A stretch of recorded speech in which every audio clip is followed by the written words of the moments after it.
আমার দেশের কত ধনী আল্লাহ পাওয়ার জন্য মাহে রমজান আসলে মক্কায় দৌড়ায়, মদিনায় যায়, কয় মক্কায় নামাজ পড়বো, মদিনায় নামাজ পড়বো। এক রাকাত নামাজে 1 লক্ষ রাকাতের সওয়াব, 1 রাকাত নামাজে 50,000 রাকাতের সওয়াব।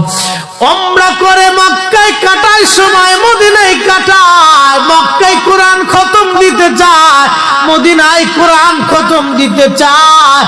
সওয়াব মাহে রমজানে অগণিত সওয়াবের আশায় ব্যক্তিগুলি আল্লাহর ঘরে হাজিরা দেয়, কিন্তু বাড়ির পাশে গ্রামের কত গরিব মানুষ টাকার অভাবে বাবা ভালো ইফতার করতে পারে না, টাকার অভাবে কত মা ভালো সেহরি করে রোজা রাখতে পারে না।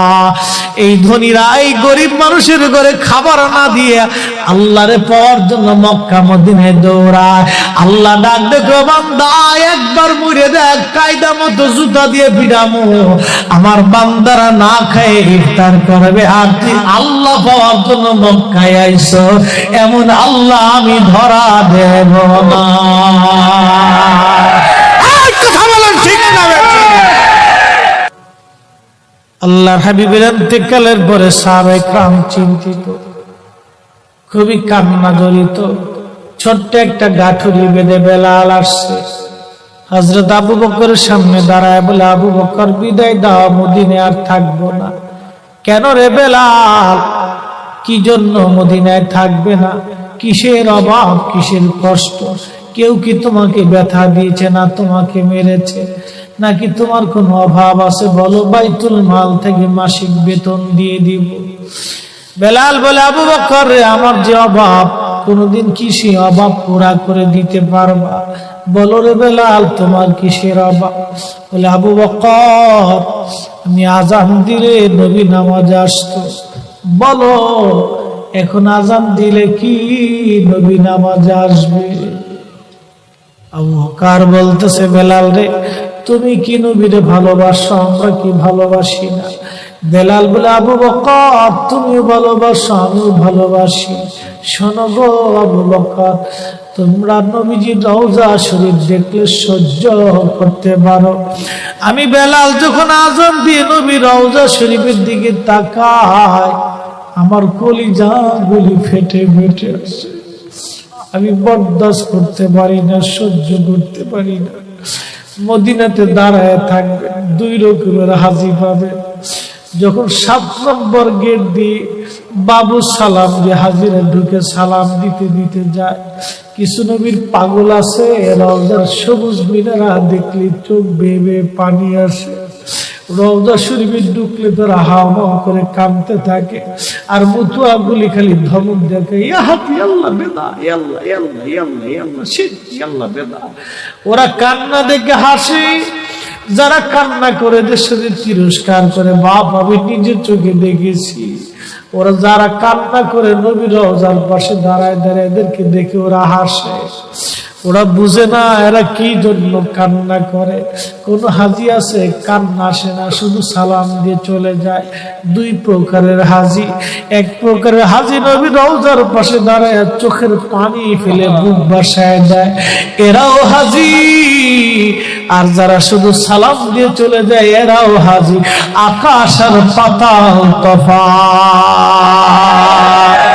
পৃথিবীর মধ্যে হায়াত হয় মাত্র 60 বছর কি 80 বছর। 30 বছর চলে যায় হেলায় হেলায়, ডোলায় ডোলায় ডোলায় ডোলায়। বাকি জীবনের অর্ধেক সময় যায় বাবা ঘুমে ঘুমে, 8 ঘন্টা ঘুমে। অল্প একটু সময় আমরা ইবাদত করার সুযোগ পাই। এই সামান্য ইবাদত দিয়ে খোদার জান্নাতের আশা কেমনে করতে পারি? উপায় আমাদের হবে কি? উপায় আমাদের হবে কি? গতি হবে কি? উপায় আমাদের হবে কি?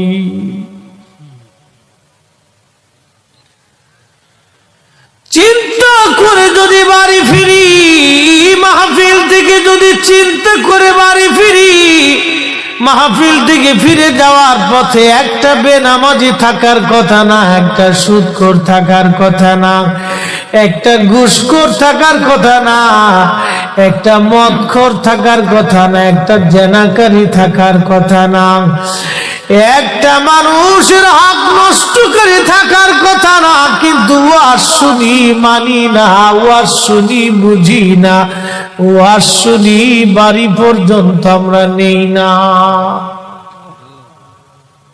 আমরা বাড়ি পর্যন্ত নেই না ভাই, নিলে তো কাজই হয়ে গেছিল। আমরা ওয়াজ শুনে চলে যাই, হুজুর ওয়াজ খুব ভালো করছে, ভালো পর্যন্তই শেষ।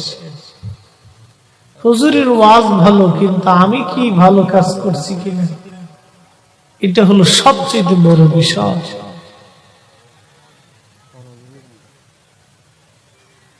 ওয়াজ শুনি, বাবা মার মনে ব্যথা দেই,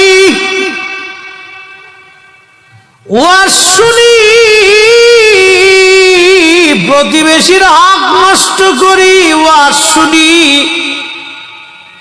ওয়াজ শুনি স্ত্রী স্বামীর হক নষ্ট করে, ওয়াজ শুনে নারী বেপর্দায় চলে, ওয়াজ শুনে নারী বেনামাজি, ওয়াজ শুনে নারী বেপর্দা, ওয়াজ শুনে কিন্তু নারী আমলদার না। ওয়াজ করলে কি লাভ, শুনলে কি লাভ? লাভ হবে আমলে, আমলেও লাভ হবে না। নবী প্রেম না থাকলে দিলে, নবী প্রেম থাকলে দিলে লাভ হবে কম, আমলে সুপারিশ করবেন নবী রোজ হাসরের ময়দানে। জ্ঞানী যারা বুঝে তারা শুধু ইশারায়, নাদানের বুঝাইতে পারে আছে কে কোথায়। জ্ঞানীর মতো জ্ঞানী হলে অল্প কথাই বুঝে, কচুর মতো কচু হলে অল্প জালেই সিজে। আল্লাযী খালাকাল মাউত, মরণ আমাদের জন্য আল্লাহ সৃষ্টি করছে। আজ অথবা কাল মৃত্যুর কোলে ঢলে পড়তেই হবে, পড়তেই হবে, পড়তেই হবে। আল্লাহর দরবারে যেতেই হবে, যেতেই হবে, যেতেই হবে, যেতেই হবে। ইন্না বাতশা রাব্বিকা লাশাদীদ, আল্লাহর ধরা বড় শক্ত ধরা, বড় শক্ত ধরা। ধরতেই ধরা পড়তেই হবে, ধরা পড়তেই হবে, ধরা পড়তেই হবে। কবরে চলে যেতেই হবে, যেতেই হবে, যেতেই হবে। আজকে আমি ফরিদি শাম যদি মারা যায়, বন্ধুরে আমার লাশ দেশের বাড়ি ফরিদপুরে নিয়ে যাওয়া হবে। কালকে সন্ধ্যার আগে দাফন কাফনের ব্যবস্থা হবে। আমার টুপি, আমার চশমা, আমার জুব্বা, আমার ঘড়ি, আমার সব কিছু থেকে জুদা করা হবে। ব্যাংক ব্যালেন্স, টাকা পয়সা, বাড়ি গাড়ি থেকে জুদা হয়ে যাব।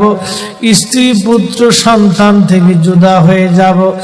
বন্ধুরা কেঁদে কেঁদে বিদায় জানাবে, গ্রামবাসীরা বিদায় জানায় চলে আসবে।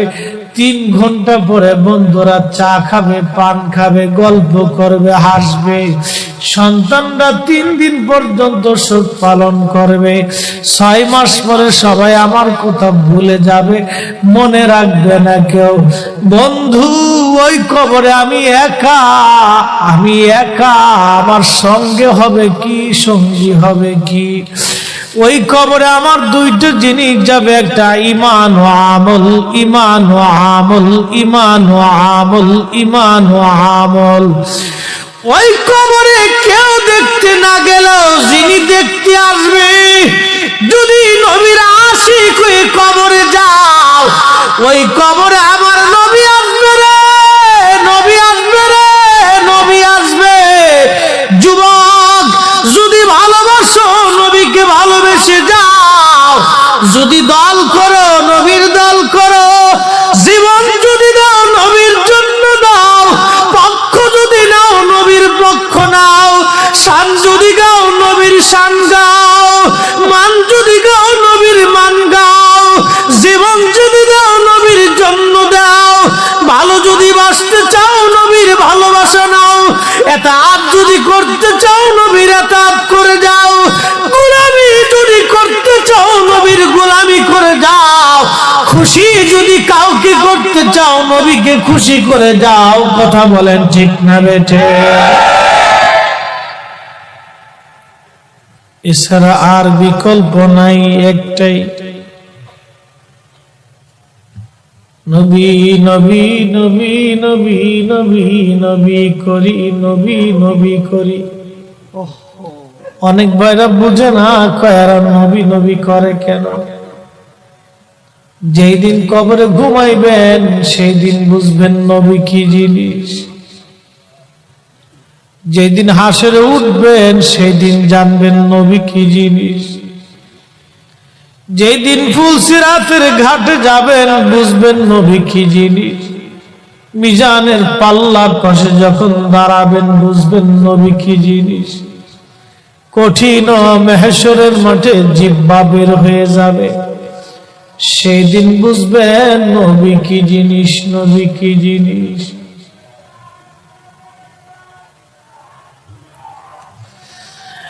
এই জন্য নবী নবী করি, নবী নবী করি। সুন্নিদেরকে বলবো, মুসলমানদেরকে বলবো, বাবাজি উম্মত হিসেবে আসেন, জবান খুলে দেন, সেই প্যারা নবীজির শানে জবান খুলে খুলে আওয়াজ তুলে মোহাব্বতে আমরা দুরূদ শরীফ পড়ি। আল্লাহুম্মা সাল্লি আলা সাইয়্যিদিনা মাওলানা মুহাম্মদ ওয়া আলি সাইয়্যিদিনা মাওলানা মুহাম্মদ। উড়ে যাও রে মাহফিলের হাওয়া, যাও রে উড়ে মদিনায়, আমাদের দুরূদ পৌঁছে দিও নূর নবীজির পাক রওজায়। আল্লাহুম্মা সাল্লি আলা, মাশাআল্লাহ, আল্লাহু আকবার। আসলে মুহাম্মদ ওয়া আলা আলি সাইয়্যিদিনা মাওলানা মুহাম্মদ। আলহামদুলিল্লাহ, যারা কাফেলা করে আসছেন গাড়িতে করে সবাইকে আমরা অভিনন্দন জানাচ্ছি। আপনারা মাহফিলের প্যান্ডেলে এসে বসলে আল্লাহর মেহেরবানি রওনক বৃদ্ধি হবে। আপনাদের এই আশাকে আমরা স্বাগতম জানাচ্ছি জনাব এহসান ভাইয়ের পক্ষ থেকে। আজকের আহলে সুন্নাত ওয়াল জামাত কর্তৃক আয়োজিত জনাব আমাদের এহসান ভাই, তিনার উদ্যোগে নবম ঐতিহাসিক আজমুস শান পবিত্র ঈদে মিলাদুন নবী সাল্লাল্লাহু আলাইহি সাল্লাম মাহফিলের মুহতারাম প্রধান অতিথি, কাকারা ইউনিয়ন পরিষদের সম্মানিত চেয়ারম্যান মহোদয়, যিনি এই মাহফিলের জন্য যিনার অনেক অবদান, এবং আমরা দোয়া করি চেয়ারম্যান মহোদয়কে যেন আল্লাহ দুনিয়া আখিরাতের উত্তম জাযা দেয়। জন্য হুজুর করিম সাল্লাল্লাহু আলাইহি ওয়াসাল্লামের মহব্বতে তিনি এই মাহফিলের জন্য যথেষ্ট করেছেন। চেয়ারম্যান সাহেবকে আমরা অভিনন্দন মোবারকবাদ জানাই। রাসূল করিমের শানকে আকাইদে আহলে সুন্নাত ওয়াল জামাতকে মানুষের হৃদয়ে পৌঁছানোর জন্য উনি যতটুকুনি করেছেন ততটুকুনি মদিনাওয়ালার পক্ষ থেকে উনি বেনিফিট পাবেন, এবং আল্লাহর শাহানশাহী আলিশান দরবার থেকে আমরা কামনা করি মদিনাওয়ালার সদকায় যেন আল্লাহ ওনার দুনিয়া আখিরাতের জাযা দেন, বাচ্চাদের হায়াতের মধ্যে বরকত দেন। আল্লাহ যেন ওনার সম্মানকে দুনিয়া আখিরাতে আরো বাড়ায় দেন। আল্লাহ যেন বেশি বেশি এই দ্বীনের কাজ, সুন্নিয়তের কাজ, ঈমান ও ইয়াকিনের কাজে যেন আল্লাহ ওনাকে সহযোগিতা করার তৌফিক দেন। আমরা একটু দোয়া করে বলি আমিন। আজকের সম্মানিত বিশেষ অতিথি জনাব মোহাম্মদ নজরুল ইসলাম সাহেব, সম্মানিত ইউপি সদস্য ২ নং ওয়ার্ড, ওনাকেও আমরা দোয়া করি এই মাহফিল সাজানোর জন্য, অবদান রাখার জন্য, পরিশ্রম করার জন্য, খেদমত করার জন্য। আল্লাহ ওনার দুনিয়া আখিরাতের সম্মান জন্য বাড়ায় দেয়। উদ্বোধক জনাব মাওলানা আজিজুল হক কাদরি সাহেব মাদ্দাজুল্লাহ আলী, সভাপতি জনাব হযরত আল্লাহ মাওলানা আব্দুর রহমান শিবলি সাহেব মাদ্দাজুল্লাহ আলী, সভাপতি দ্বিতীয় অধিবেশনে মাওলানা কফিলউদ্দিন এমএ সাহেব, তৃতীয় অধিবেশনে জনাব মাওলানা আকম সাদেক হোসেন সাহেব থেকে শুরু করে আমন্ত্রিত সকল উলামায়ে হযরত এবং মেহমান বৃন্দ, সবার নাম বলতে গেলে অনেক সময়ের দরকার। আজকের যিনি প্রধান ওয়াইজ, প্রধান আকর্ষণ, প্রধান বক্তা, মুনাজির আহলে সুন্নাহ, বহু বাহাসের সফল মুনাজির, প্রিয় বন্ধুবর আল্লামা মুফতি আলাউদ্দিন জিহাদি সাহেব মাদ্দাজুল্লাহ আলী, উনি উপস্থিত হয়েছেন। বিশিষ্ট লেখক এবং গবেষক, প্রিয় বন্ধুবর, প্রতিষ্ঠাতা ইমাম আজম রিসার্চ সেন্টার ঢাকার সম্মানিত মুহতারাম হযরত মাওলানা মুফতি শহীদুল্লাহ বাহাদুর সাহেব মাদ্দাজুল্লাহ আলী, হযরত আল্লামা মাওলানা জালালউদ্দিন নিজামী সাহেব মাদ্দাজুল্লাহ আলী, হাফিজ হযরত মাওলানা মিনহাজউদ্দিন সাহেব মাদ্দাজুল্লাহ আলী এবং অসংখ্য উলামায়ে হযরত, সকলের প্রতি আন্তরিক অভিনন্দন, মোবারকবাদ। আজকের মাহফিলকে রণবৃদ্ধি করার জন্য আমার এহসান ভাই একজন আশিক মানুষ, আমার কাছে মনে হয় খুব সাদাসিধে মানুষের। যাই হোক, সবার কাছে ভালো লাগে তা না, আমি ব্যক্তিগতভাবে ওনাকে আমি খুবই পছন্দ করি, ভালোবাসি। যাই হোক, আল্লাহ রাব্বুল আলামিন আমার এহসান ভাইকে এইরকম পরিবেশে আরো মাহফিল করার জন্য তৌফিক আরো বড় করে দেওয়ার তৌফিক দেয়। আমরা দোয়া করি বলে আমিন। ওনার সম্মানকে যেন দুনিয়াতে আল্লাহ বাড়ায় দেয়। আকাইদে আহলে সুন্নাত ওয়াল জামাতের উপরে দায়ম থাকাটা বর্তমান পৃথিবীতে একটা চ্যালেঞ্জ হয়ে গেছে। বাজি আমরা আকীদা বুঝি না। আমি আকীদাটা মুক্তাসার আপনাদেরকে একটু বোঝানোর চেষ্টা, এখানে মনে হয় কোনটা লুজ কানেকশন হয়েছে, একটু দেখেন তো। হ্যাঁ, ঠিক আছে। আকাইদে আহলে সুন্নাত ওয়াল জামাত আমরা অনেক সময় বুঝি না। ভাই, সুন্দর একটা প্যান্ডেল দেখতেছেন, এই প্যান্ডেল কিন্তু ধরে রাখছে খুঁটি। খুঁটি যদি না থাকে তাহলে সামানা থাকবে না, সামিয়ানা থাকবে না। আর মাটি যদি না থাকে তো খুঁটি থাকবে। সামিয়ানা হলো জান্নাত, খুঁটি হলো ঈমান, মাটি হলো আকীদা। আরো বুঝাই, আমাদের দেশের জেলেরা মাছ মারে, সারা রাত্র জেলে মাছ মারতেছে। মাছ যেই ভাণ্ড বা ডালা বা ডুলার মধ্যে রাখি, এটার নাম আমাদের আঞ্চলিক ভাষায় বলে ডুলা। চট্টগ্রামে কি বলি? কক্সবাজারও ডুলা। এই ডুলার নিচে যদি মস্ত বড় ভাঙ্গা থাকে, ফুটা থাকে, খসানো থাকে, সারা রাত জেলে মাছ মারার পরে কি মাছ পাবে ভাই?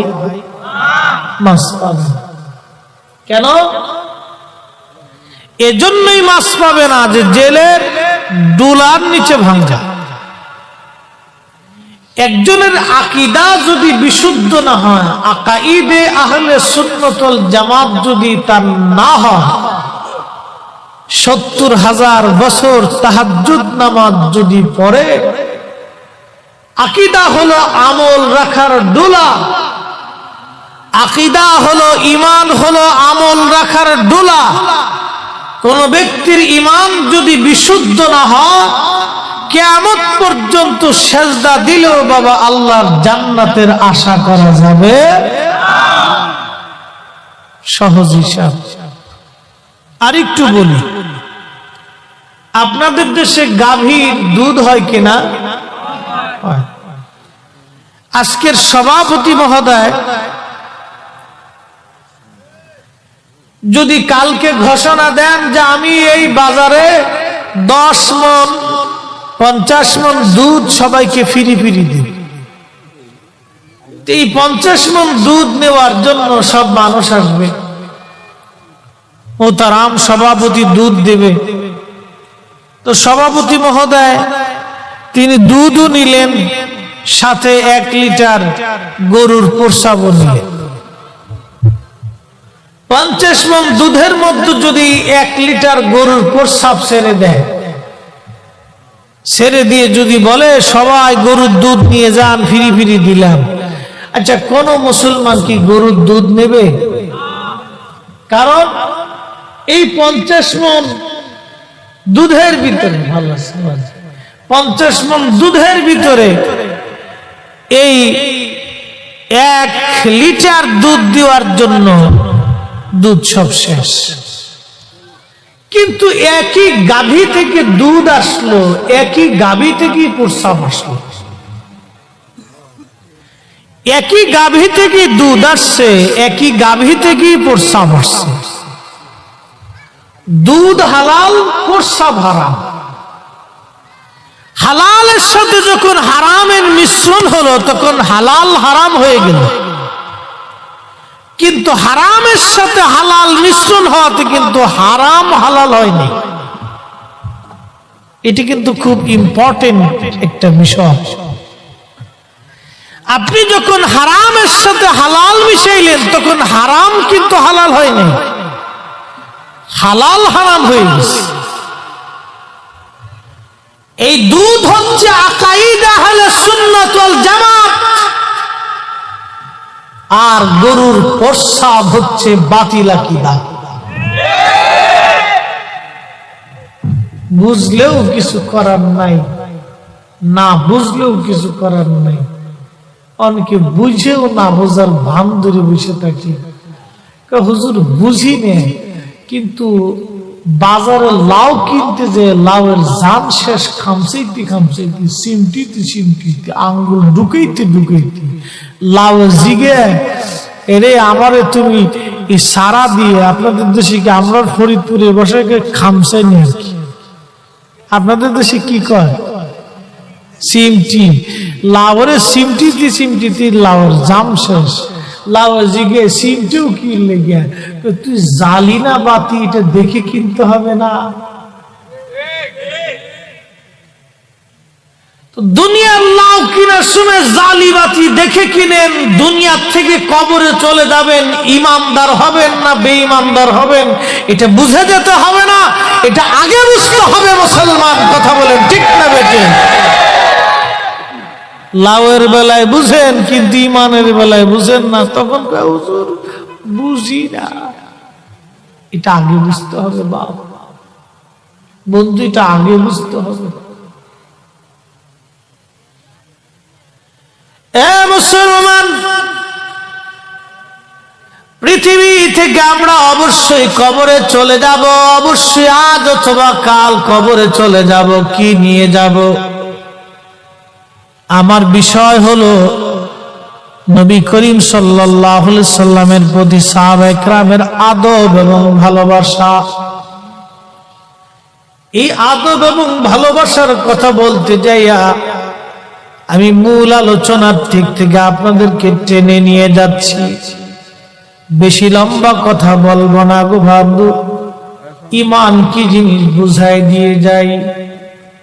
আল্লাহ বলেন আল্লাযীনা আমানু ওয়া কানু ইয়াত্তাকুনা লাহুমুল বুশরা ফিল হায়াতিদ দুনিয়া ওয়া ফিল আখিরাহ।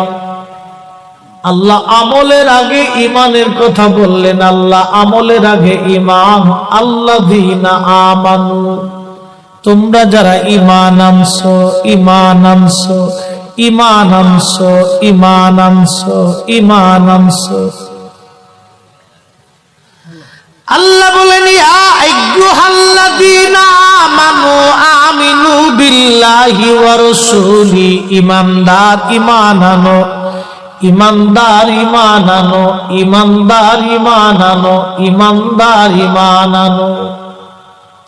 বিল্লাহি আল্লাহর উপরে, ওয়া রাসূলিহি নবীর উপরে, আমার হাবিবের উপরে ঈমান আনো, ঈমান আনো। আমি আল্লাহর পরেই নবীর উপরে ঈমান আনো, আল্লাহর পরেই নবীর উপরে ঈমান আনো।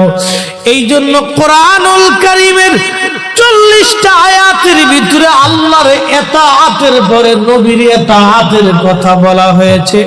যেখানে আতিউল্লাহ সেখানে আতিউর রাসূল, আতিউল্লাহ যেখানে আতিউর রাসূল সেখানে আল্লাহ কিন্তু নিজের কথা একবারও বলেন নাই, কিন্তু আল্লাহ আমার রাসূলের কথা একবার বলে দিয়ে আল্লাহ সমাধান দিয়েছে। আমি আল্লাহর পরে নবীর ইতাআত, আমি আল্লাহর গোলামি যেখানে নবীর গোলামি সেখানে। কিন্তু আল্লাহ এটাও জানাই দিয়েছেন মাইয়ুতি আর রাসূল ফাকাদ আতা আল্লাহ, আমার নবীর গোলামি হয়ে গেলে আমি আল্লাহর গোলামি আদায় হয়ে যায়। অনেক ভাইরা এই ইতাআতই বুঝে না, তাফসীর করে কিন্তু তাফসীরের মূল বিষয়টা বুঝে না। তাফসীর করে কিন্তু তাফসীরের মূল ভেদটা বুঝে না রে, তাফসীরের মূল ভেদ বুঝে না।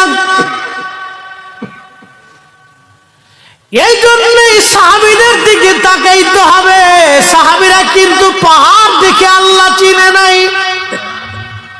সাহাবীরা কিন্তু গাছ দেখে আল্লাহ চিনে নাই, সাহাবায়ে কেরাম কিন্তু আসমান দেখে আল্লাহ চিনে নাই, সাহাবীরা কিন্তু ওই বাজার পৃথিবী দেখে কোরআন বুঝে নাই। সাহাবীরা আল্লাহ চিনেছে নবী দেখে, সাহাবীরা আল্লাহ বুঝেছে নবী দেখে, সাহাবীরা ঈমান এনেছে নবী দেখে, সাহাবীরা আল্লাহকে ভালোবেসে নবী দেখে, সাহাবীরা কোরআন বুঝেছে নবী দেখে, সাহাবীরা দ্বীন মেনেছে নবী দেখে, সাহাবীরা নামাজ পড়েছে নবী দেখে, সাহাবীরা রোজা রেখেছে নবী দেখে, সাহাবীরা দ্বীন বুঝেছে নবী দেখে, সাহাবীরা ঈমান এনেছে নবী দেখে, সাহাবীরা ঈমানদার হয়েছে নবী দেখে। সাহাবীরা এই জন্য নবীর জন্য জীবন দিত, নবীর জন্য সংসার করত, নবীর জন্য সব করত। তাদের জীবন ছিল নবী নবী নবী নবী নবী নবী। কিন্তু আমার দেশের কিছু ভাইরা খালি কয় কোরআন কোরআন কোরআন মানি, কোরআনের সমাজ গড়ি, কোরআনের জন্য জীবন গড়ি, কোরআনের জন্য জীবন দিয়ে দেয়। জিজ্ঞেস করবেন বাইরে, বলো কি কোরআন সৃষ্টি না স্রষ্টার বাণী? কোরআন সৃষ্টি না স্রষ্টার বাণী? আকীদাটা পরিষ্কার করে যাও। ওরা ভাই বলে কোরআন কথা বলে, আসলে কোরআনের তো নিজস্ব কোনো জীবন নাই। কোরআন তো আল্লাহর কালাম, আল্লাহর কালাম। আল্লাহর কালাম কোনোদিন সৃষ্টি হতে পারে না। আল্লাহ চিরঞ্জীব চিরস্থায়ী, আল্লাহর কালামও চিরঞ্জীব চিরস্থায়ী। কোরআন কথা বলে না, কথা বলে আমার আল্লাহ। কোরআন কথা বলে না, কথা বলে আমার আল্লাহ। কোরআন কথা বলে না, কথা বলে আমার আল্লাহ। আল্লাহ বলে দিয়েছে, ও মুসলমানরা, আমি আল্লাহ পাইতে হলে নবীর কদম ছাড়া আর রাস্তা নাই। কথা কন না কেন, ঠিক না বেঠে? বুঝে দেন, তাফসীর অনেকে বুঝি না।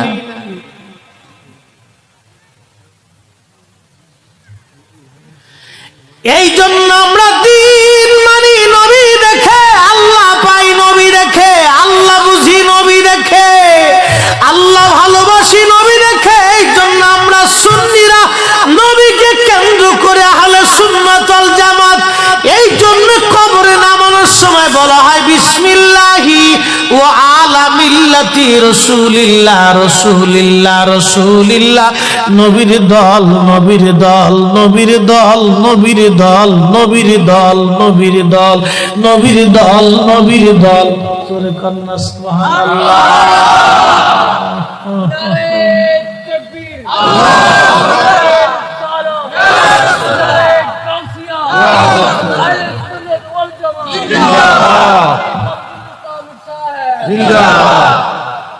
নবীর দল, নবীর দল, নবীর দল।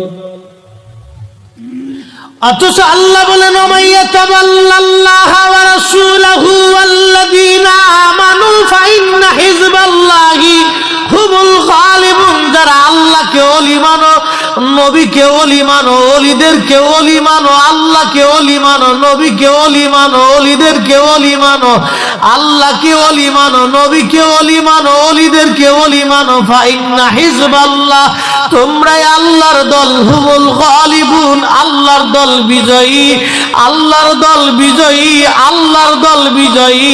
আল্লাহ কোরআনে বলেন আল্লাহর দল, আল্লাহর দল, আল্লাহর দল, আল্লাহর দল। কবরে নামানোর সময় বলা হলো নবীর দল, নবীর দল, নবীর দল।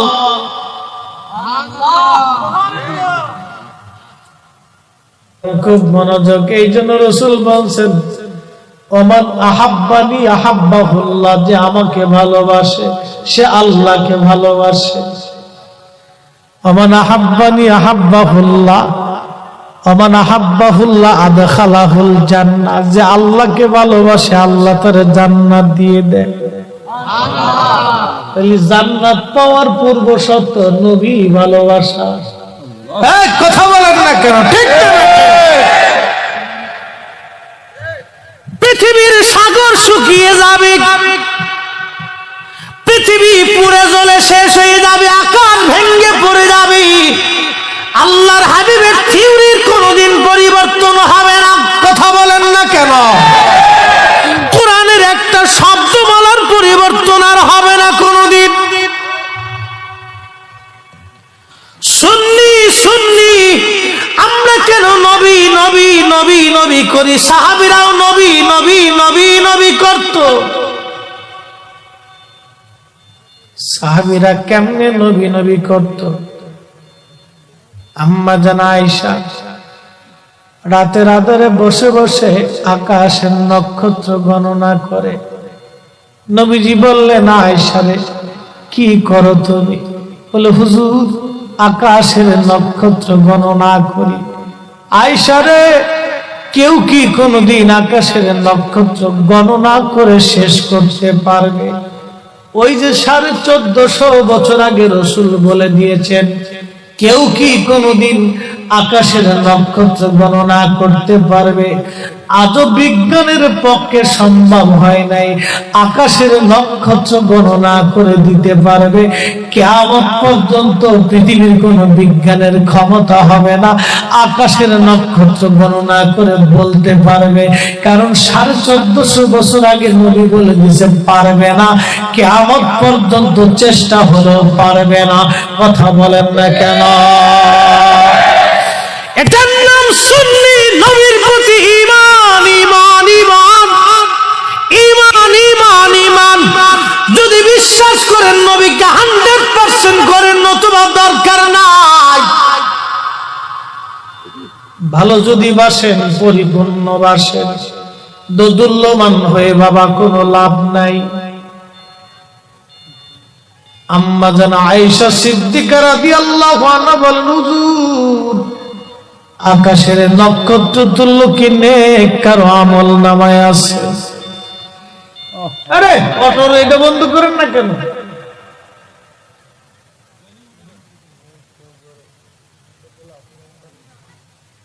যন্ত্রণা এটা বুঝে না, খালি গাড়ি চালালি বলে রাস্তার গাড়ি চালান যায়।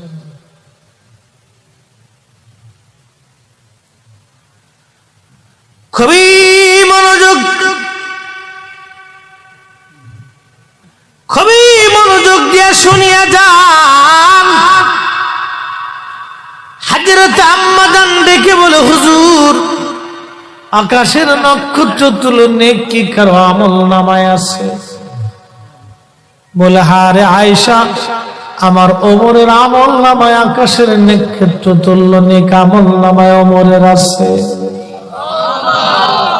একসাথে জোরে বলেন সুবহানাল্লাহ। জীবনে এই ওয়াজ আপনারা অনেক শুনছেন, হাদিসও শুনছেন, কিন্তু ভেদ জানেন না ভাই। আকাশের নক্ষত্র কত আমার নবীর দরবারে খবর আছে না নাই? ওমরের আমল নামায় নেকি কত আমার নবীর দরবারে খবর আছে না নাই? উম্মতের আমল নামায় নেকি কত নবীর দরবারে খবর।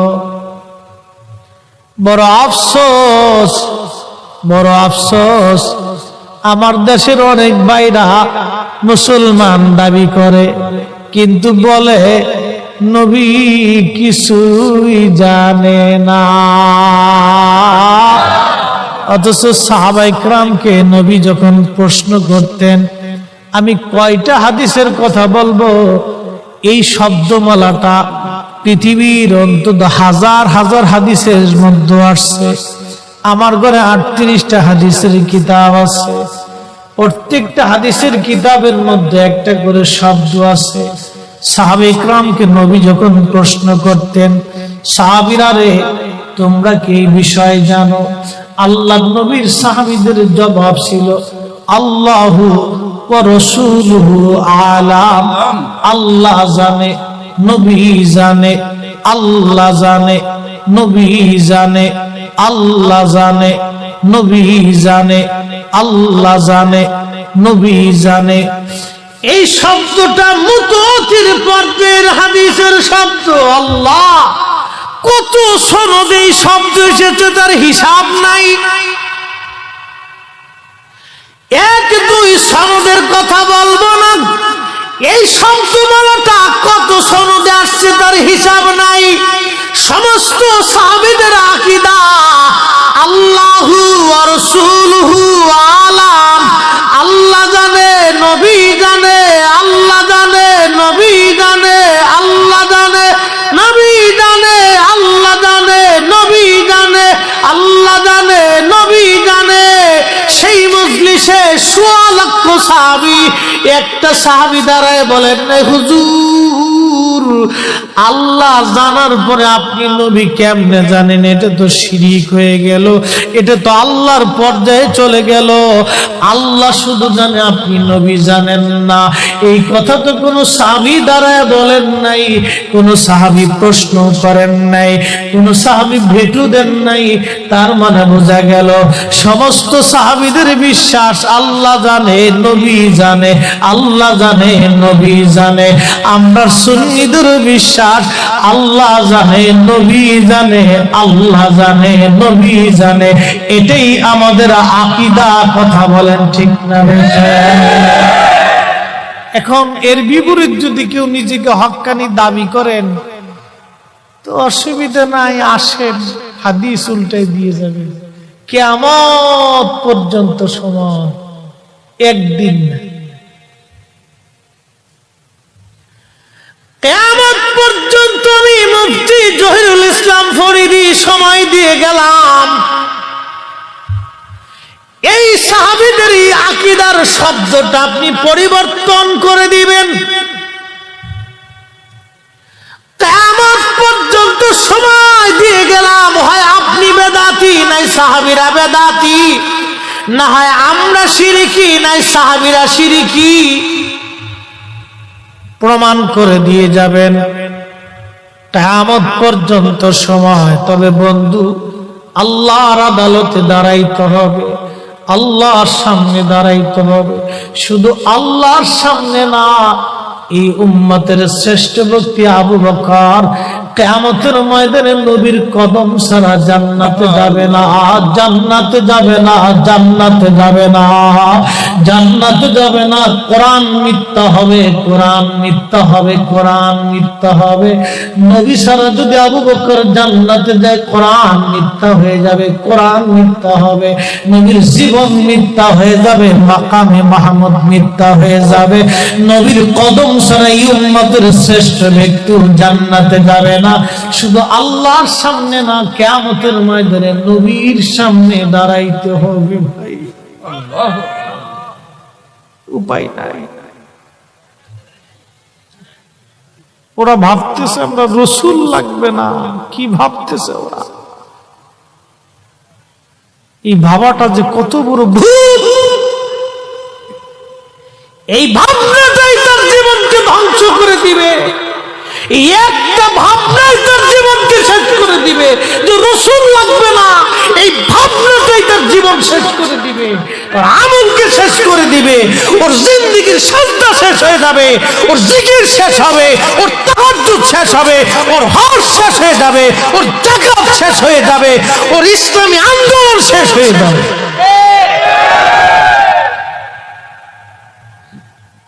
বুঝতেও পারতেছে না, জাহান্নামের লাকড়ি হয়ে যাইতেছে।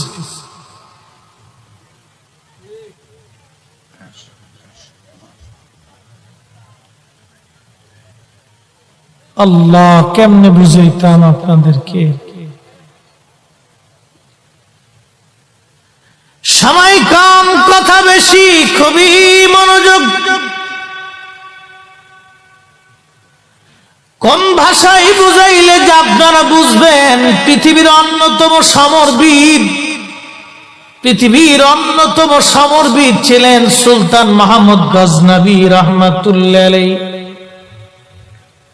আবুল হাসান খেরকানি রহমাতুল্লাহ আলাইহির মুরিদ ছিলেন, মুরিদ। গজনীর সুলতান এত বড় জেনারেল ছিলেন, সোমনাথ মন্দির বিজয় করেছিলেন তিনি। এই সোমনাথ মন্দিরে কাবা শরীফের নবীর ভেঙ্গে দেওয়া মন্দির ছিল, মূর্তি ছিল বিদায় হযরতে সুলতান মাহমুদ গজনবী বলেছিলেন, না, এই মন্দির আমি ভেঙ্গে ফেলে দেব, কারণ নবী যেই মূর্তি ভেঙেছে সেই মূর্তি এই মন্দিরে থাকবে, এটা হবে না। কত বড় আশিক রাসূল! ওনার জীবনের একটা ছোট্ট ঘটনা আপনাদেরকে শোনাই। একদিন তিনি প্রদীপ হাতে করে, স্বর্ণের প্রদীপ হাতে নিয়ে তিনি ঘুরতে বের হলেন। সফর করে করে ঘুরে ঘুরে রাজ্যের প্রজাদের হালত দেখবেন। চেয়ারম্যান সাহেব কি আসে? আজকে আসেনি? ঠিক আছে। আমাদের দেশের অনেক গণপ্রতিনিধি আছে, নির্বাচিত হওয়ার পরে বাবা আর মানুষের কাছে যায় না, আছে না নাই?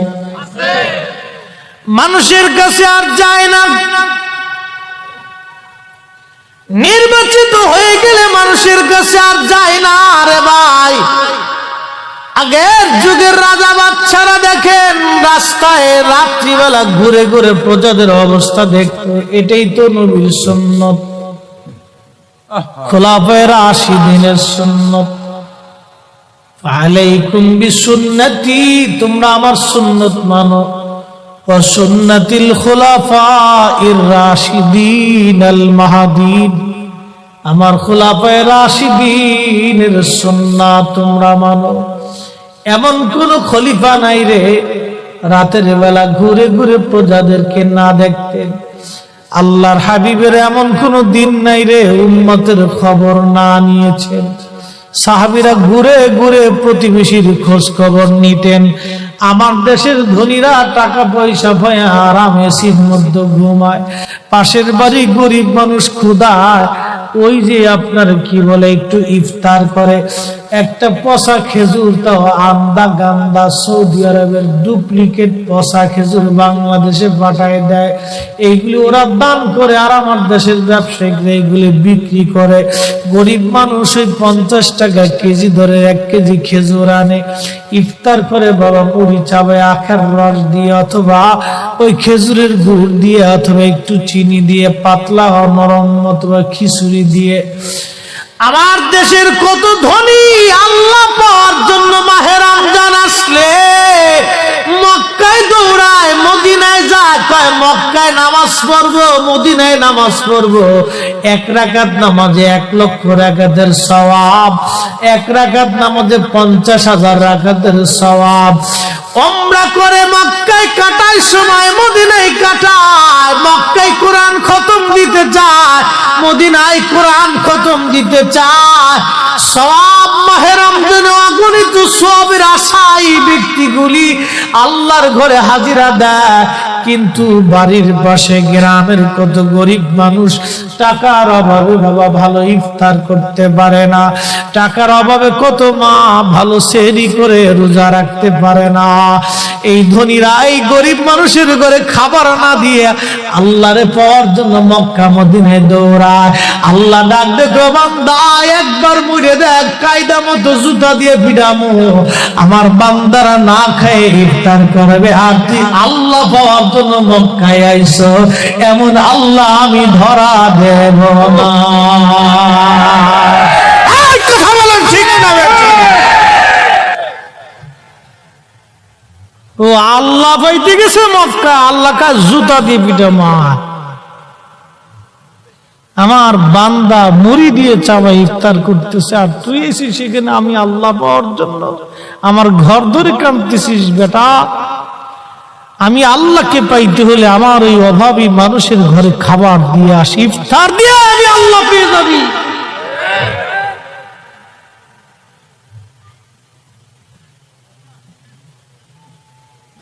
আমরা ভুলে গেছি সুন্নত। আজকে খালি মনে করি টুপি মাথায় দিয়ে রাস্তায় চলার নামই সুন্নত, খালি মনে করতেছি জুব্বা গায়ে দিয়ে রাস্তায় চলার নামই সুন্নত। সুন্নতটাকে খালি আমরা এদের ভিতরে সীমাবদ্ধ করে বলছি। বন্ধু খুবই মনোযোগ দিয়ে শুনিয়া যান। সুলতান মাহমুদ গজনবী রাহমাতুল্লাহ আলাইহি সামনের প্রদীপ হাতে নিয়ে বের হয়ে গেলেন। তিনি বাজার দিয়ে যাওয়ার সময় দেখে বাজারের এক দোকানদারের দোকানের প্রদীপের পাশে বসে বসে একটা ছেলে কিতাব পড়ে। জিজ্ঞেস করলেন, বাসা তোমার কি প্রদীপ নাই? বলে, কে গো আপনি? আমি এতিম মানুষ, মাদ্রাসায় পড়ি, প্রদীপ কেনার মতো পয়সা আমার নাই। সুলতান মাহমুদ গজনবী চোখের পানি ফেলে দিয়ে চিন্তা করলেন, হায় আল্লাহ, একজন তলাবা কোরআন পড়ে, হাদিস পড়ে, দোকানদারের প্রদীপ হাওলাত করে, আমি সুলতান মাহমুদ গজনবী স্বর্ণের প্রদীপ নিয়ে রাস্তায় পথ চলি। মেহশরের কঠিন দিনে যদি নবীজি জিজ্ঞেস করে, সুলতান মাহমুদ গজনবী, আমার একজন তলাবা হাদিস পড়েছিল, অন্যের প্রদীপের আলো হাওলাত করে, তুমি মাহমুদ গজনবী পথ চলেছ স্বর্ণের প্রদীপ দিয়ে, ও সুলতান মাহমুদ গজনবী, সেই দিন কেন আমার একজন তলাবা, আমার একজন তলবে আলেম অন্যের প্রদীপ হাওলাত করে হাদিস কেন পড়েছিল রে, বলে দিয়ে যাও। আমার নবী যদি জিজ্ঞেস করে রে, আমি সুলতান কিভাবে সেই দিন জবাব দিব নবীর দরবারে? একজন বাদশার কলিজার ভিতরে কতটুকু আল্লাহর নবীর প্রতি দরদ এবং ভয়, যে আমি মেহশরের মাঠে নবীর দরবার কি জবাব দিব, নবীর কদমে কি জবাব দিব। এরা রসুলকে এইভাবে ভালোবাসছে, এইভাবে তারা ভয় করছে। আর আজকে আমরা নবীর বেলায় গেলে জিরো টলারেন্স নীতি অবলম্বন করে হুজুরের শানকে বলে নাথিং। ওরে সুরা, ইমান নিয়ে কবরে যাইতে হবে রে বন্ধু, বুঝবা সেই দিন কি হয় তোমার। নবী বিনে উপায় নাই, উপায় নাই রে বন্ধু, উপায় নাই, উপায় নাই, উপায় নাই রে বন্ধু, উপায় নাই। তুমি যেই দল করো না কেন, নবীর দলের উপরে কোনো দল নাই, কথা বলেন না কেন?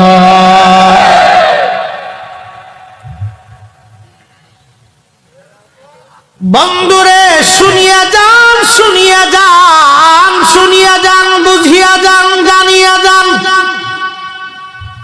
সুলতান মাহমুদ গজনবী স্বর্ণের প্রদীপখানা ছেলেটার হাতে দিয়ে বলল, বাছা এই স্বর্ণের প্রদীপটা তোমাকে দিয়ে দিলাম, কালকে থেকে স্বর্ণের প্রদীপে তুমি কিতাব পড়বা বাবা।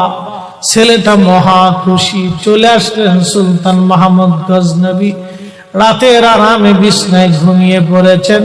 স্বপ্ন দেখে রে রাহমাতুল লিল আলামিন তশরীফ গ্রহণ করেছে।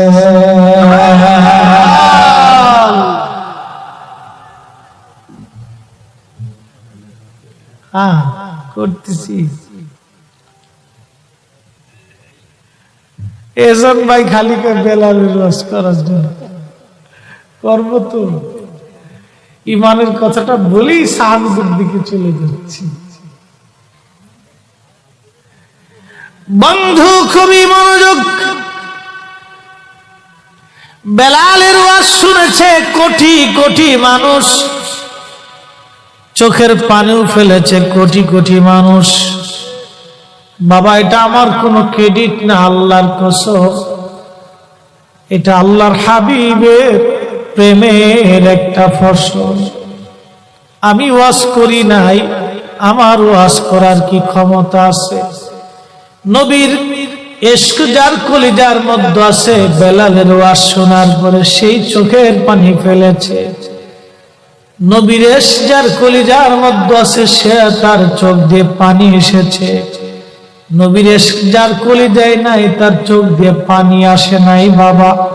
কারণ চোখের পানি এটা মহামূল্যবান একটা নিয়ামত, এটা বড় নিয়ামত। এই নিয়ামত সবার চোখ বেয়ে বাবা আসে না, আল্লাহ যারে মঞ্জুর করে তার চোখ বেয়ে পানি আসে। কথা বলেন না কেন?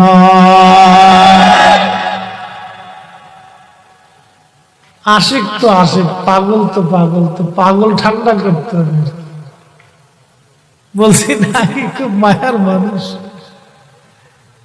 বাহিরে যারা আছেন, রাস্তায় যারা আছেন, ওই দূরে যারা আছেন, মাইকের আওয়াজ যত দূর যায় ভাই এসে বসেন না, বসে পড়েন। আর দেরি করে লাভ কি বন্ধু? জীবন হারিয়ে গেলে মাহফিল আর সুযোগ হবে না। যত টাইম চলে যায় তত জীবন থেকে একটা অংশ চলে যায়। Time and tide wait for none, সময় এবং স্রোত কারোই জন্য বসে থাকে না, এটা চলে যায়, চলে যায়, চলে যায়। আমার নবী স্বপ্নে এসে বলে, আরে সুলতান মাহমুদ গজনবী, তোমাকে আজকে একটা খুশির সংবাদ দিতে আসছি। সুলতান বলে, ইয়া নবী আল্লাহি, এই অধমের ঘরে আপনি আসছেন গো নবীজি।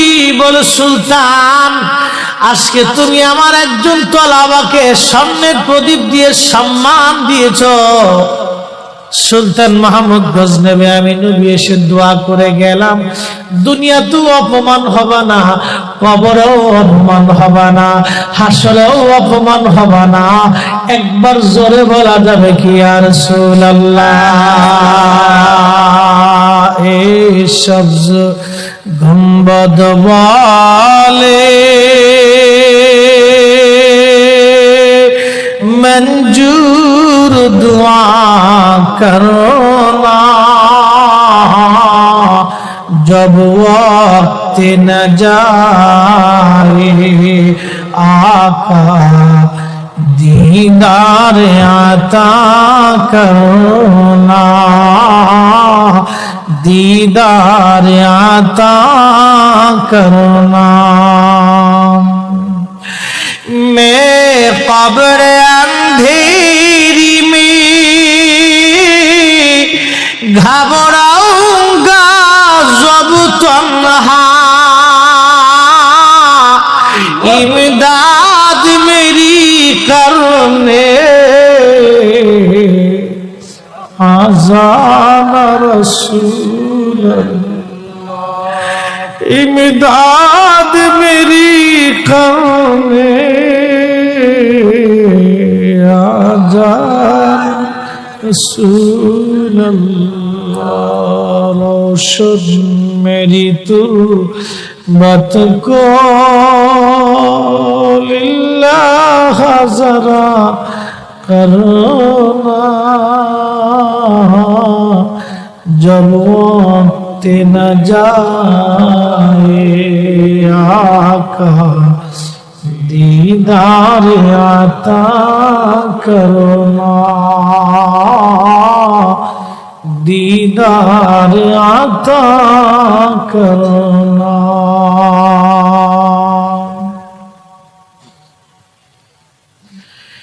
এই ঈমানের জন্য সাহাবীরা পিঠের চামড়া তুলে ফেলেছে, সাহাবীদের গোশত উঠিয়ে ফেলেছে, এরপরও সাহাবীরা নবীর কদম ছেড়ে দেয় নাই। মসজিদে নববীর পাশে রওজা শরীফের পূর্ব দিকে আমাদের হিসাবে ছোট্ট একটা টিভি আছে, উঠান আছে, এখানে একটা গাছ ছিল, এই গাছের নিচে আহলে সুফার সাহাবীরা থাকতো, খাবার আসলে খাইতো, না আসলে না খেয়ে থাকতো, খোদায় খোদায় দিন কাটাইতো, নবীর কদম ছেড়ে দেয় নাই। এই দলের একজন সদস্য হযরতে বেলাল রাদিয়াল্লাহু আনহু জীবনে কত নির্যাতন সহ্য করেছিলেন। গোলাম হওয়ার জন্য মনিব থেকে পিটাইতে পিটাইতে পিঠের চামড়া উঠিয়ে ফেলল, প্রচন্ড গরমে গলার মধ্যে রশি বেঁধে মক্কার অলিগলি পাথুরি রাস্তা আর প্রচন্ড উত্তাপ বালুর ভিতর দিয়ে তাকে টানা হতো। গরমের উত্তাপে চামড়াগুলি খসে খসে খসে খসে খসে খসে যাইত। ওই চামড়ার ভিতরে ওনাকে বেত্রাঘাত করা হতো, চাবুক দিয়ে পিটানো হতো, ফিনকি মেরে মেরে মেরে মেরে রক্ত পড়তো, আর বলতো বেলাল কালেমা সারবি। হযরত বেলাল শুধু বলতো আহাদ আহাদ আহাদ আহাদ, জীবন দিব রে ইমান দেব না, জীবন দিব রে ইমান দেব না, জীবন দিব রে ইমান দিব না। এই সাহাবী কালেমা পড়ছে নবী দেখে, নবী দেখে, নবী দেখে, নবী দেখে, নবী দেখে পিঠের চামড়া দিয়েছে, নবী দেখে গোশত দিয়েছে, নবী দেখে জিহ্বা দিয়েছে, নবী দেখে দিনের পর দিন মার খেয়েছে, রক্ত দিয়েছে, চামড়া উঠিয়ে ফেলেছে। নবী দেখে, নবী দেখে, নবী দেখে আল্লাহ চিনেছে। এই জন্য সাহাবীদের কলিজার মধ্যে ছিল নবী নবী নবী নবী নবী।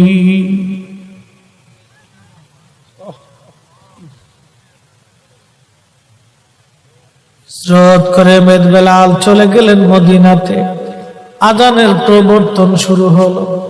নবীজি আযান শিখাই দিলেন, বেলাল আযান দিতে শুরু করলেন।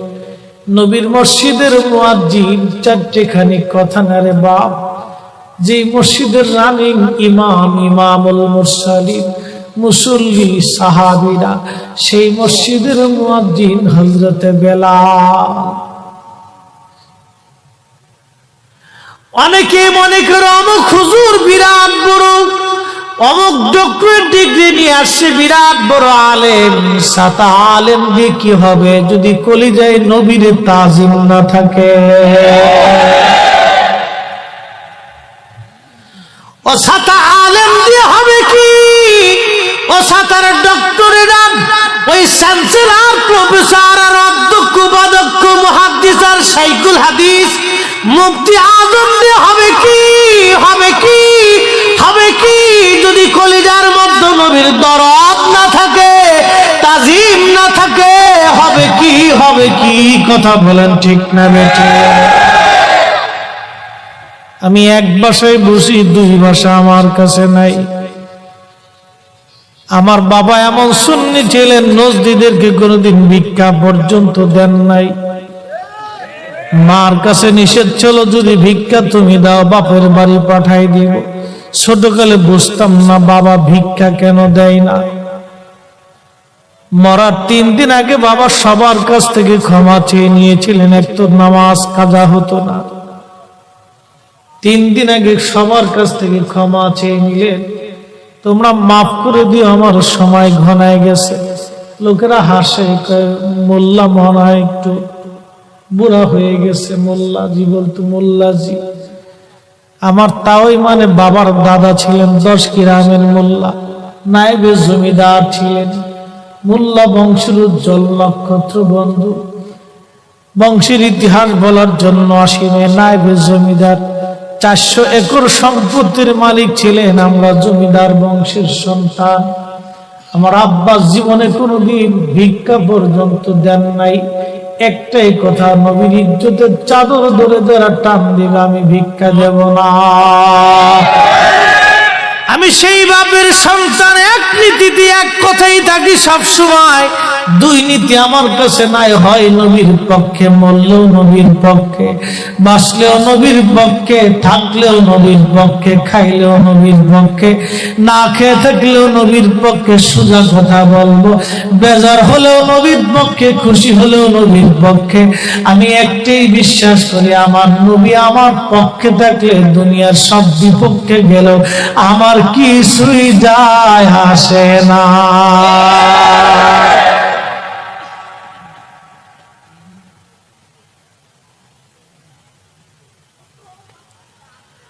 খুবই মনোযোগ বন্ধু, খুবই মনোযোগ দিয়ে শুনিয়ে যান। হাবিবে কিবরিয়ার কথাগুলি, সাহাবায়ে কিরামের কথাগুলি বলতেছি। হযরত বেলাল রাদিয়াল্লাহু আনহু ভালোবাসতেন নবীকে এমন ভাবে, প্রিয় নবীর ইন্তেকাল মোবারক হলো, শরীয়তের পর্দার আড়ালে নবী চলে গেলেন। সারা মদিনার ভিতরে কান্নার রোল, সারা মদিনার মানুষ বিমর্ষ। সাহাবীদের ঘরে খাওয়া নাই, ঘুম নাই। নবীর একটা উট ছিল, বাহন নাম কাসওয়া। কাসওয়ারে কেউ খাওয়াইতে পারে না, পানিও দিতে পারে না। কাসওয়া শুধু কাঁদে, চোখ বে বে বে বে পানি পড়ে। আরে কাসওয়ার ভাষা যদি সাহাবীরা জানতো, সাহাবীদের কলিজা ফেটে যাইত। কাসওয়া খাবার খায় না রে, একটা উট নবীকে কেমনে ভালোবাসছে, একটা প্রাণী রাসূলকে কেমনে ভালোবাসছে। কাসওয়ার খাওয়া নাই, পানি নাই, কান্না করে, শুধু কান্দে, শুধু কান্দে, শুধু কান্দে। কেউ তারে খাওয়াইতে পারে না, কেউ তারে পানি দিতে পারে না, কেউ তার ভাষা বুঝে না, কেউ তার কষ্ট বুঝে না। কিছুদিন পরে কাসওয়া নবীর বিরহ বেদনা সহ্য করতে না পেরে একটা কুয়ার মধ্যে ঝাঁপিয়ে পড়ে কাসওয়া আল্লাহ নবীর দরবারে চলে যা। একটা প্রাণীর নবীর প্রতি ভালোবাসা, ভালোবাসা, ভালোবাসা, ভালোবাসা, ভালোবাসা। এই জন্য নবী বলে গেছে, কাসওয়া আল্লাহর জান্নাতে আমার সাথে চলে যাবে। একটা প্রাণী যদি নবীকে ভালোবেসে জান্নাতে চলে যেতে পারে, আমরা মানুষ, আমরা নবীর উম্মত, আমরা নবীর উম্মত, আমরা সুন্নিরা নবীর গান গেয়ে গেয়ে, নবীর শান গেয়ে গেয়ে, নবীর পক্ষে কথা বলে বলে, দুরূদ ও সালাম পড়ে পড়ে, নবীর কদম ধরে ধরে আমরাও জান্নাতে চলে যাব। হাসতে হাসতে কথা বলেন ঠিক না বেটে? আল্লাহু আকবার।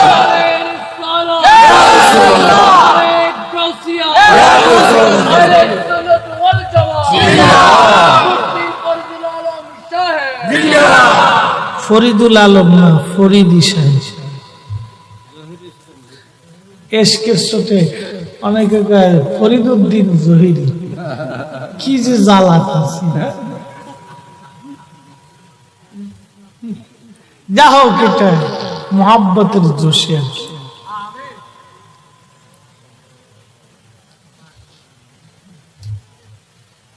কি বুঝলেন? একটা কাসুয়া রাসূলকে ভালোবেসে জীবন দিয়েছে, বৃহ বেদনা সহ্য করতে পারেনি।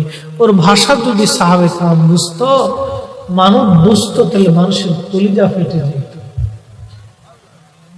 ভাই, একটা প্রাণী যার কোনো শরীয়ত নেই, একটা প্রাণী যার উপরে কোনো বিধান নাই, কিন্তু ভালোবাসার কারণে জানে আল্লাহ পেরেশান এসে যায়, চোখে পানি এসে যায়, সন্তানকে কি খাওয়াবে। যার ঘরে অভাব আছে বাপ, সে যেন অভাবের কি জ্বালা। এই সিন্ডিকেটরদেরকে ল্যাংটা করে রাস্তার মাঝখানে পিটানো উচিত, সব সোজা হয়ে যাবে।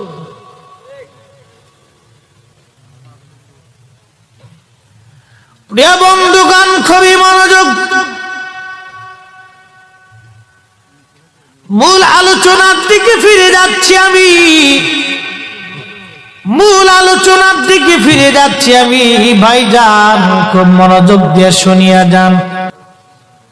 আল্লাহর হাবিবের ইন্তেকালের পরে সাহাবায়ে কেরাম চিন্তিত, খুবই কান্না জড়িত। ছোট্ট একটা গাঠুরি বেঁধে বেলাল আসছে। হযরত আবু বকরের সামনে দাঁড়ায় বলে, আবু বকর, বিদায় দাও, মদিনায় আর থাকবো না। কেন রে বেলাল, কি জন্য মদিনায় থাকবে না? কিসের অভাব, কিসের কষ্ট? কেউ কি তোমাকে ব্যথা দিয়েছে, না তোমাকে মেরেছে, নাকি তোমার কোনো অভাব আছে? বলো, বাইতুল মাল থেকে মাসিক বেতন দিয়ে দিব। বেলাল বলে, আবু বকর রে, আমার যে অভাব, কোনদিন কি সে অভাব পুরা করে দিতে পারবা? বলো রে বেলাল, তোমার কিসের অভাব?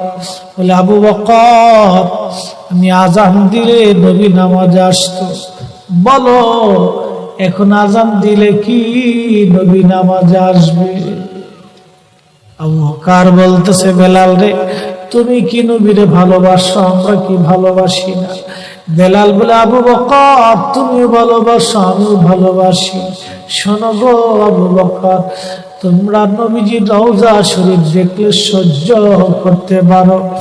আমি বেলাল যখন আজান দিয়ে নবীর রওজা শরীফের দিকে তাকাই, আমার কলিজা গুলি ফেটে ফেটে আসে। আমি বরদাস্ত করতে পারি না, সহ্য করতে পারি না। মদিনাতে দাঁড়ায় থাকবে, দুই রকমের হাজি পাবে। যখন 7 নম্বর গেট দিয়ে বাবু সালাম দিয়ে হাজিরা ঢুকে সালাম দিতে দিতে যায়, কিছু নবীর পাগল আছে, রওজার সবুজ মিনারা দেখলে চোখ বেয়ে বেয়ে পানি আসে। রওজা শরীফে ঢুকলে তারা হাওয়া করে কাঁদতে থাকে, আর মুতুয়া গুলি খালি ধমক দেখে, ইয়া হাতি আল্লাহ বেদা, আল্লাহ আল্লাহ আল্লাহ আল্লাহ শিট আল্লাহ বেদা। ওরা কান্না দেখে হাসে, যারা কান্না করে দেশের তিরস্কার করে। বাপ, আমি নিজের চোখে দেখেছি, ওরা যারা কান্না করে নবীর রওজার পাশে দাঁড়ায় দাঁড়ায় এদেরকে দেখে ওরা হাসে। ওরা বুঝে না এরা কি জন্য কান্না করে। কোন হাজি আছে কান্না আসে না, শুধু সালাম দিয়ে চলে যায়। দুই প্রকারের হাজি, এক প্রকারের হাজি নবীর রওজার পাশে দাঁড়ায় চোখের পানি ফেলে বুক বাসায় দেয়, এরাও হাজি। আর যারা শুধু সালাম দিয়ে চলে যায়, এরাও হাজি। আকাশ আর পাতাল তফাৎ।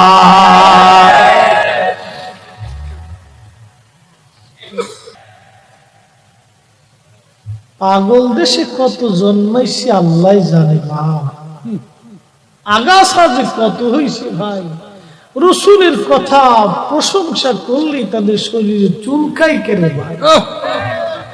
এখানে এত অ্যালার্জি উঠে কেন? গরুর গোশের অ্যালার্জি কি এত বেশি?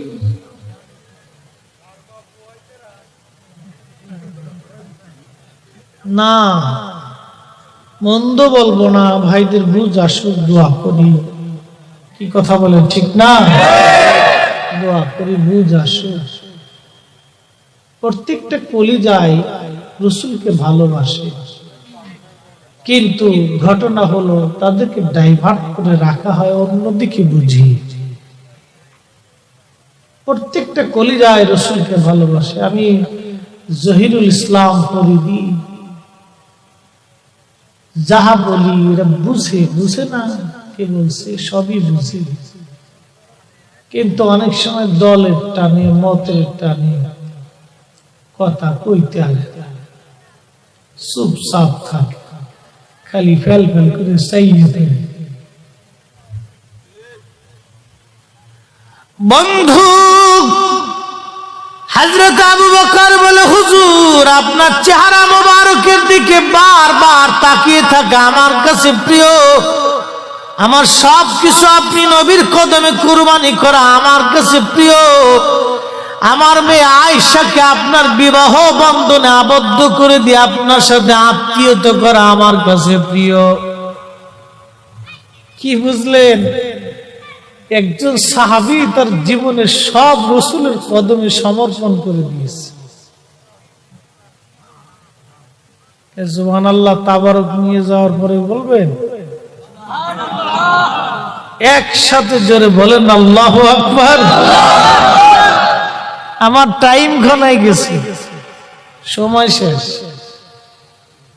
আর একটা জায়গায় একটু যাইতে হবে, জ্বালা সময় নাই। চট্টগ্রাম তো অনেক দূরের রাস্তা, বা সময় মেনটেন করাটা বড় কষ্ট, আর এই দূর তো অনেক, ঢাকার থেকে অনেক কষ্ট। কালকে চন্দনাইশ প্রোগ্রাম শেষ করে আবার ঢাকায় যে কাউন্সিলে যোগ দিছি, আবার আজকে আসছে। চন্দনাইশ করছিলাম কাল, তো ওরা একটু আগে আগে ছেড়ে দিছে, যার কারণে সুবিধা হয়েছে। যে খলিফা মামুন রহমতুল্লাহ ওইখানে আসছিলাম, খুব সুন্দর মাহফিল আলহামদুলিল্লাহ। আল্লাহর মেহেরবানি, খুব আশিকে রাসূলদেরকে পাইছিলাম, আশিকে ওলিদেরকে পাইছিলাম, খুব চমৎকার। তো বন্ধুগণ, এই যাওয়ার সময় কালকে অ্যাক্সিডেন্ট, আসার সময় অ্যাক্সিডেন্ট। আপনাদের চট্টগ্রাম রুটটা খুব মারাত্মক, একবার জাম বাঁধলে বিকল্প কোনো রাস্তা নাই। বাংলাদেশের অন্য সব জায়গায় বিকল্প রাস্তা, ম্যাপ ট্যাপ ধরে কাঞ্চিকোনা দিয়ে আতাল্লা ফাতাল্লা দিয়ে আসতে পারি, কিন্তু চট্টগ্রামটা এমন একটা জায়গা বিকল্প কোনো রাস্তা নাই ভারত ছাড়া, আর সমুদ্র ছাড়া। কি যে জ্বালা ভাই, একবার জ্যামে পড়লে একবার বুবার মতো বইয়ে থাকতে। তা তো যা হোক, এবার 4 লেন হয়েছে বিধায় একটু সুবিধা। যাওয়ার সময় একটু রাস্তা ক্লিয়ার পাইছিলাম। এই চন্দনাইশ থেকে 5 ঘন্টায় ঢাকা গেছি, 120-30-এ গাড়ি চালাইছি।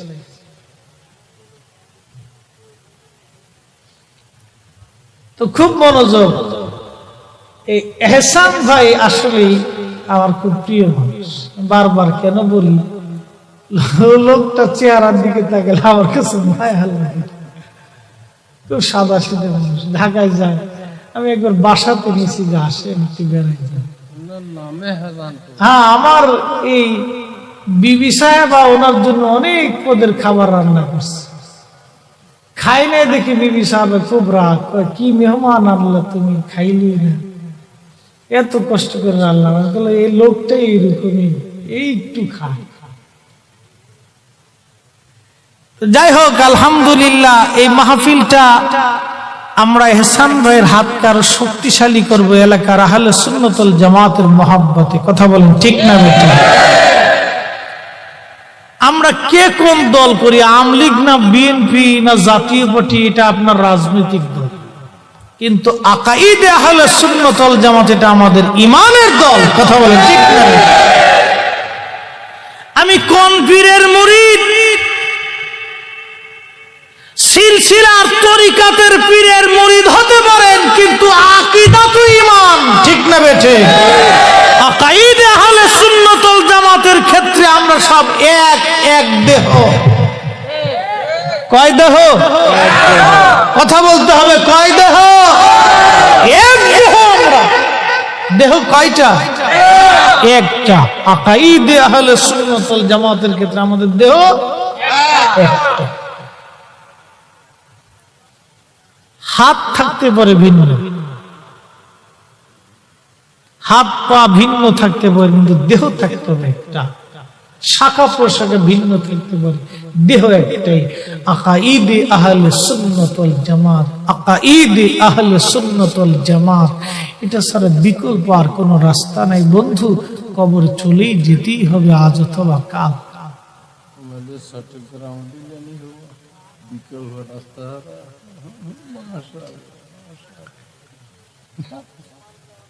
সারা দেশে এই একটা মেসেজ আমরা পৌঁছাইতেছি, আকাইদে আহলে সুন্নাত ওয়াল জামাত। অনেক যুবকরা ডাইভার্ট হয়ে যাচ্ছে, অনেক যুবকরা বুঝে না। মাশাআল্লাহ, নারে তাকবীর, নারে রিসালাত, আহলে সুন্নাত ওয়াল জামাত। বাহাদুর শহীদুল্লাহ বাহাদুর সাহেবের আগমন, আল্লামা শেখ মুফতি মোহাম্মদ শহীদুল্লাহ বাহাদুর সাহেবের আগমন। নারে